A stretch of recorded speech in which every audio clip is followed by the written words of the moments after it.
Hi, welcome to Ramshackle Studio Site B. It's Aerynne here for Open Barbers, and what I'm going to be looking at today is how you can trim your own fringe. So I had a fringe cut in about February. Before that I'd been going for a bit of a kind of 70s share look, because why wouldn't you? But unfortunately I don't like 70s share, and being a trans lady, I have a bit of a high forehead, bit of a kind of not that great hairline, so I like to have a fringe to cover that over. So there's lots of different types of fringes that you can have. I'm going to keep it relatively simple. My existing fringe goes kind of downwards at the edges. Let's move that over so I can see out. And what that can mean is if I'm not careful and the layers don't go correctly with it, when I had the layers cut in at the same time as I had the fringe done, that can make you look a bit sad, because it kind of makes your eyebrows droop downwards like that. It's not a good look. So what you might want to do is kind of curve it upwards at the edges, depending on what sort of fringe you're looking for. We're not going to be doing a Betty Page super short fringe here, mainly because I've just got a lot of forehead, but also it can be just not very flattering. So I'm going to keep it simple. Also, if you do want to do the kind of Betty Page type thing, it's basically the same technique. What you would want to do though is have it curling up at the ends. But to be honest, if you had one of those before lockdown, it probably is about here now and probably looks okay. I'm going to show you a quick technique for getting your fringe relatively even. I'm not going to do a super neat fringe because that's kind of harder to do yourself effectively. And what I want to show you is something that will keep you able to see out, feeling okay, and just generally kind of a bit maintained while not having to worry about getting it too perfect. So if you're wondering, I have a mirror down here as well, and I'm just going to take a super center parting, and that is why I have a fringe.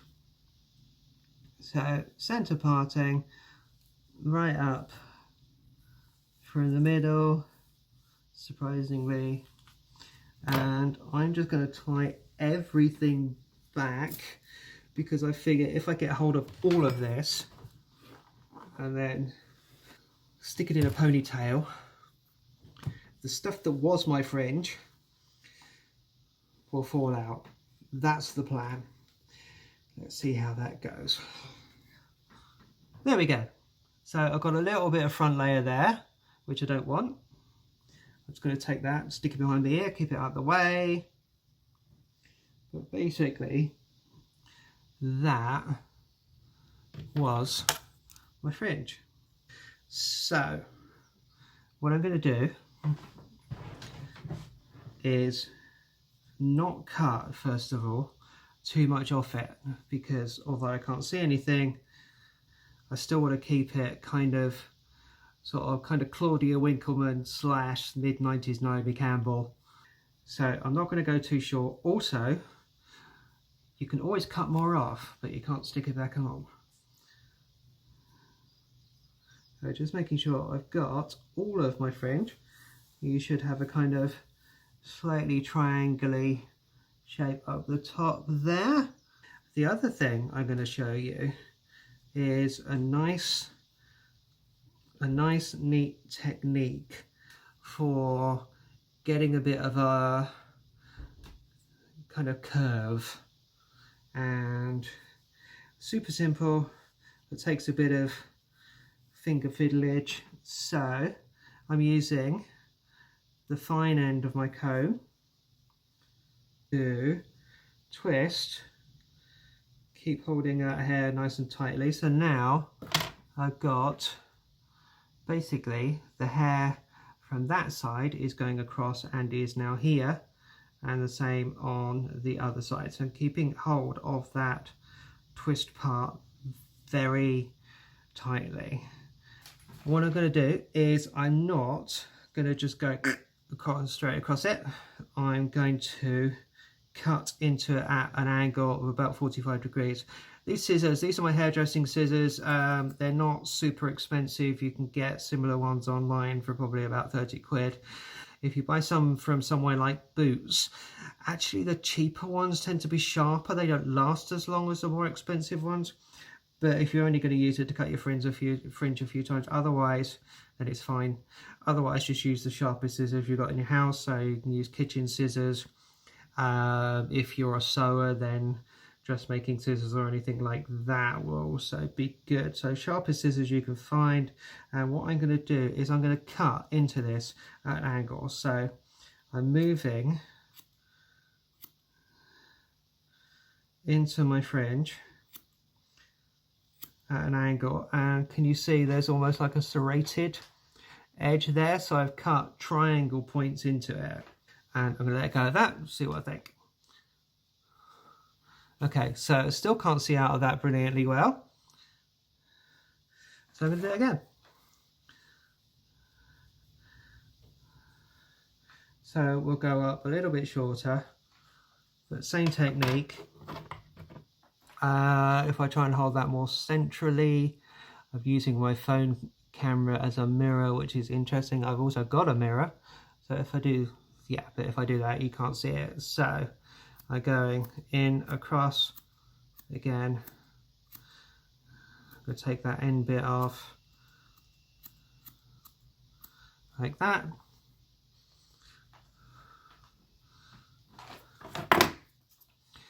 But you can see that it's giving me that shape still. So I've got longer bits here, shorter bits in the middle, and I'm just going to keep going until I get it the length that I want.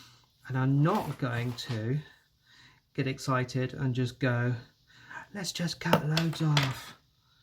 So twisting again, so I've got the hair between my fingers like that. I'm holding it quite tightly, and I've got my hand coming across from the other side, gripping it, flipping it, switching hands because I'm right-handed and I won't be able to use my scissors, and I'm just going to cut into that again. I'm going to get my other fingers out the way so you can see what I'm doing.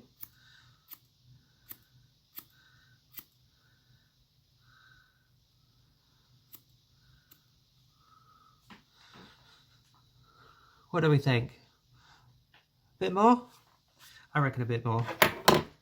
But you can see it's keeping that shape. I really like this twisty technique. It's really neat. And yeah, super useful. I use it for layery type stuff all over the place. It's really just makes things quite a lot easier.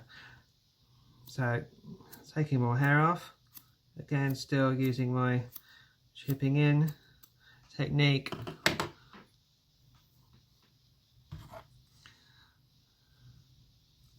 What do we think? Is that enough? I can see now. Maybe just a little bit more. Just enough. Really handy thing about having a long fringe like this is, like, I haven't got any eyebrows, so I have to draw them on. If I do this and get it the right length,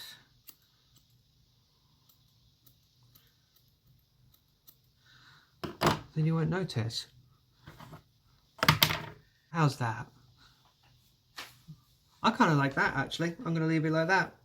So basically, yeah, that works. Okay, and there you go. So the trick is, don't cut off too much.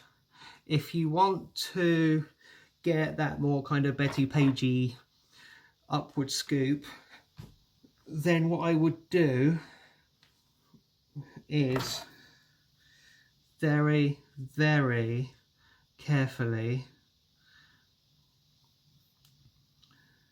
take a little bit off at the time, just on that corner where it's longer. If you put it over to the side a little bit and then cut that longer section, but try and keep it in line with your cheekbones and in line with your eyebrows, or where your eyebrows would be if you had eyebrows. But I'm not going to do that because I like it like this.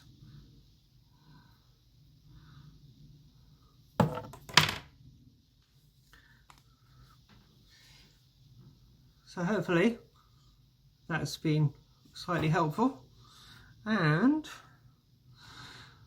we'll see you all soon. Have fun.